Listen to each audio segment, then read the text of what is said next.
Bismillahirrahmanirrahim. Assalamu alaikum students. My name is Abdurrahman and I'm teaching you biology. Students, in this session we are going to talk about effectors and how the reflex actions are produced. इनकी details board पे देखते हैं. जी students, अगर हम previous sessions की तरतीब को देखते हुए चलें तो हमें ये पता चलता है कि आगाज हमने किया sensory reception से कि receptors किस तरह से काम करते हैं. फिर उसके बाद second element of the nervous system neuron previous session में हमने देखा कि उसकी क्या टाइप्स हैं और क्या स्ट्रक्चर्स हैं, कौन कौन से टिश्यूज उसको हेल्प आउट कर रहे हैं आपके नर्वस सिस्टम के अंदर.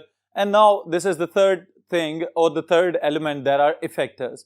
इफेक्टर्स स्टूडेंट्स वो ऑर्गन्स या वो पार्ट्स ऑफ द बॉडी जो कोई भी रिस्पॉन्स पैदा कर सकते हो उनको हम कहेंगे इफेक्टर्स. और इफेक्टर्स की हमारे पास दो बेसिक टाइप्स मौजूद हैं, मसल्स एंड ग्लैंड्स. ऑलराइट, तो ग्लैंड्स या मसल्स किस तरह से या किस स्कीम पे काम कर रहे हैं इसको समझने के लिए हम अभी पढ़ेंगे reflex action and reflex arc. Reflex action क्या चीज होती है स्टूडेंट्स? कोई भी इस तरह का इनवॉलंटरी या अनकंट्रोल्ड एक्शन या कोई रिस्पॉन्स जो आप प्रोड्यूस करें तो उसको हम कहते हैं this is a reflex action. बुनियादी तौर पे अगर थोड़ा सा और इसको लिटरेरी मीनिंग्स की फॉर्म में लेके जाएं तो रिफ्लेक्सेस आर रिस्पॉन्सेस. ऑलराइट, आपने देखा होगा बहुत सारे लोग आपके इर्द गिर्द इस तरह के हैं कि जो बहुत चुस्त होते हैं और फौरी तौर पे रिस्पांस दे रहे होते हैं.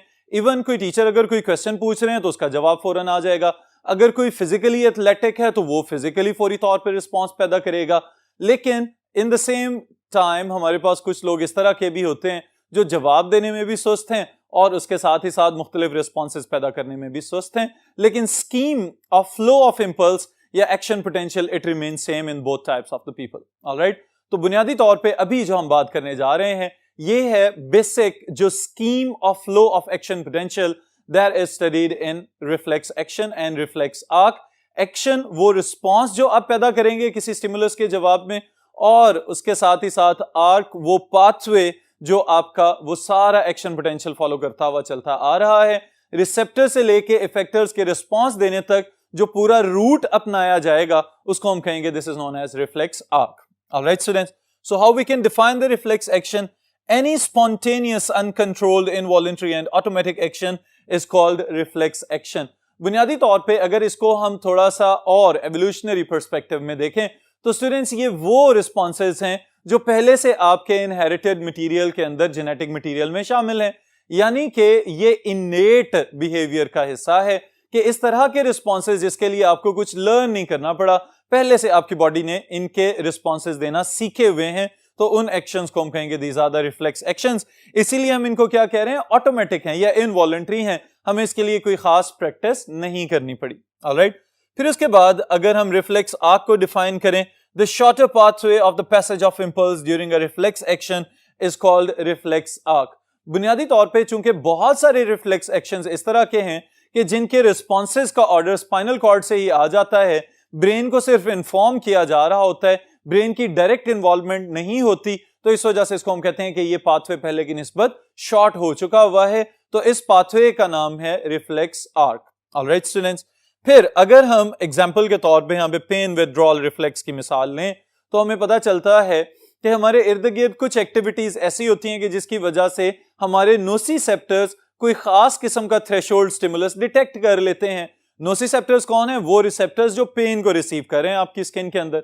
ऑलराइट, बिल्कुल इसी तरह के जैसे कुछ शौकीन अफराद अपने जज्बात पे कंट्रोल ना रखते हुए गुलाब के पौधे से जल्दी से फूल तोड़ने की कोशिश करते हैं तो उसके मेन एक्सेस के ये स्टेम के ऊपर मौजूद कांटे भी उनको चुभ जाते हैं. तो उस सूरत में जब कांटा चुभ रहा है तो nociceptors are in action. Alright, तो उस वक्त फौरी तौर पे अगर हाथ को पीछे हटाना है तो उस हाथ को पीछे हटाने के लिए जो रिस्पॉन्स आप दे रहे हैं that will be your reflex action. Alright, या फिर चलते चलते अचानक पांव के नीचे कोई कांटा आ जाए, कोई कील आ जाए या कोई सुई चुभ जाए, इससे भी आप रिफ्लेक्स एक्शन पैदा कर सकते हैं. फिर यह भी मुमकिन है कि अचानक से कोई तेज रोशनी आपकी आंखों में पड़े तो फौरी तौर पे कुछ लोग आंखों को ही कवर कर लेते हैं या फिर आपके प्यूपल्स जो हैं वो कंस्ट्रिक्ट होना शुरू हो जाते हैं, तो ये भी आपका रिफ्लेक्स एक्शन है. तेज हवा चले या कोई खौफ या खतरा पैदा हो तो उस सूरत में आपकी आइज का ब्लिंक करना ये भी रिफ्लेक्स एक्शन है. तो इन तमाम रिफ्लेक्स एक्शंस के पीछे क्या चल रहा होता है इसको समझने के लिए स्टूडेंट्स 4 पॉइंट्स आपके ज़हन में होने चाहिए. The first thing that we are going to discuss is about the sensory neuron. जो आपका रिफ्लेक्स सर्किट है इसके अंदर यही 4 एलिमेंट्स या 4 पॉइंट्स अहम है. पहला इंपॉर्टेंट एलिमेंट कौन है? Sensory neurons. Sensory neurons have pain-sensitive endings, the nociceptors in the skin, and long fiber leading to spinal cord. All right. अब sensory receptors को समझने के लिए स्टूडेंट्स प्रीवियस सेशन में एक की गई बात को हम यहाँ पे रिवाइज करेंगे. वो किस तरह से कि सेंसरी रिसेप्टर्स के अंदर जो सेल बॉडी है, उस सेल बॉडी के आगे से एक छोटी सी शाख एक्सटेंड होती है और उसमें से फिर दो ब्रांचेस निकलना शुरू हो जाती हैं. ऑलराइट. जो एक शाख उसमें से ट्रेवल करके जा रही है वो बुनियादी तौर पे सेंसरी रिसेप्टर्स के साथ कनेक्टेड है. ऑलराइट. अब जो रिसेप्टर्स के साथ कनेक्टेड है वो वहां से इंपल्स को लेके आएगी अपनी सेल बॉडी की तरफ, और सेल बॉडी खुद कहां पे मौजूद है? डॉर्सल रूट गैंग्लियन के अंदर. तो डॉर्सल रूट गैंग्लियन में मौजूद सेल बॉडी फौरी तौर पे आती हुई इंपल्स को या उस एक्शन पोटेंशियल को रीड करेगी और चेक करेगी कि क्या इसका रिस्पॉन्स देना है या इसको इग्नोर करना है. तो अगर चूंकि पेन रिसेप्टर्स इन्वॉल्व हैं तो इसका मतलब है कोई सीवियर किस्म का एक्शन पोटेंशियल जनरेट हुआ है, फौरन उसको फॉरवर्ड किया जाएगा towards the spinal cord. Alright. तो स्पाइनल कॉर्ड की तरफ एक्सटेंड करने के लिए सेंसरी न्यूरॉन्स की दूसरी शाख काम करेगी जो कि बेसिकली सेंट्रल रूट या सेंट्रल ब्रांच कहलाती है. ऑलराइट. अब जैसे ही मैसेज स्पाइनल कॉर्ड के पास पहुंचेगा तो स्पाइनल कॉर्ड के पास मौजूद है second element of the reflex action pathway. This second element is known as association neuron, associative neuron और interneuron, और sometimes कुछ किताबों में relay neurons का भी नाम लिया गया है. Receives stimulus from the sensory neuron and analyze its information. अब बुनियादी तौर पे associative neurons वो neurons हैं जो आपकी spinal cord और brain के अंदर मौजूद हैं. तो इन्होंने क्या करना होता है? बाहर से आती हुई sensory input को फौरी तौर पे एनालाइज करना शुरू करना है, कंप्यूट करना है और फिर उसके बाद उसका कोई ना कोई रिस्पांस तय कर लेना है.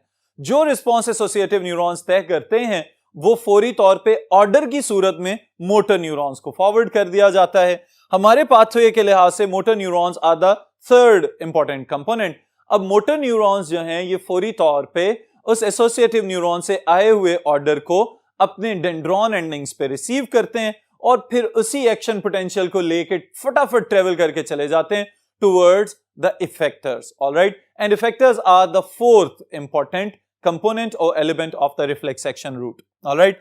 अब effectors ने स्टूडेंट्स क्या करना होता है कि जो मोटर न्यूरॉन से आया हुआ इंपल्स है, जो मैसेज है, उसको फौरन से रिसीव करना है और जो भी ऑर्डर दिया गया है उसको फौरन पूरा करना है. बिल्कुल उसी तरह से कि जैसे किसी गर्म ऑब्जेक्ट को अचानक से हाथ लग जाए तो आप फौरन अपना हाथ पीछे हटा लेते हैं.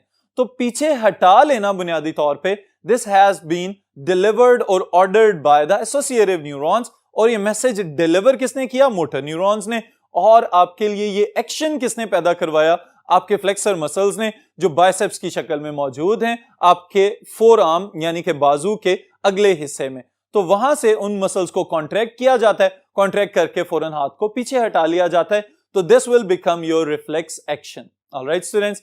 इसी तरह से नी जर्क वगैरह की भी एग्जांपल आप याद रख सकते हैं, और फिर इसी तरह कांटा चुभ जाना या कोई सुई चुभ जाना, ये वाली एग्जांपल भी आप याद रख सकते हैं. तो किसी भी सूरत में जो पेन विथड्रॉल रिफ्लेक्स पैदा हो रहा है it will follow the same route जिसको अभी हमने डिस्कस किया है. लेकिन इसके साथ ही साथ स्टूडेंट्स एक बहुत ही इंपॉर्टेंट काम जो आप याद रखेंगे वो ये कि बाज़ औक़ात जो सेंसरी रिसेप्टर्स ने इंपल्स कंडक्ट की थी for the very first time towards the spinal cord, उसका कुछ हिस्सा दिमाग को भी भेज दिया जाता है. दिमाग को भेजने का क्या मकसद है? ताकि उस इंफॉर्मेशन को आपके मुस्तकबिल को सिक्योर करने के लिए स्टोर कर लिया जाए in the form of memories. Alright. कि पिछली दफा जब कोई चीज चुभी थी, आपने किसी गर्म ऑब्जेक्ट को हाथ लगाया था, तो वो इंफॉर्मेशन या वो पूरा रूट जो है उसको मेमोरी की फॉर्म में स्टोर कर लिया जाएगा विद इन द ब्रेन, ताकि अगर नेक्स्ट टाइम ये चीज होती है तो it should be already stored as your experience. तो एक्सपीरियंसेस आहिस्ता आहिस्ता इस तरह से दिमाग में इकट्ठे होते हैं और फिर आप इस चीज को बखूबी एनालाइज और प्रोसेस कर सकते हैं कि कौन सी एक्टिविटी परफॉर्म करनी चाहिए और कौन सी शरारत नहीं करनी चाहिए. अगर उससे रिलेटेड पहले से कोई एक्सपीरियंस आपके दिमाग में स्टोर्ड है तो फिर उस तरह की एक्टिविटी से फौरन आपका दिमाग आपको रोक देगा. Alright students. फिर जो एग्जांपल्स आप कोट करेंगे बोर्ड के एग्जाम में वो भी याद रख लें. इसके लिए स्टूडेंट्स यही लिस्ट आप लोगों ने एज सच कॉपी कर लेनी है. The first thing is touching a hot object, then pin prick, सुई चुभ जाना, नी जर्क. आपके नी कैप के बिल्कुल नीचे जो एक टफ टिश्यू आपको नजर आ रहा है उसको अगर थोड़ा सा टैप किया जाए या हैमर किया जाए किसी सॉलिड ऑब्जेक्ट के साथ, तो आपको अपने पांव के अंदर एक हल्की सी मूवमेंट फील होगी. That is known as the knee jerk. Alright, closing of eyes due to bright light, और फिर उसके बाद salivation due to smell and sight of food.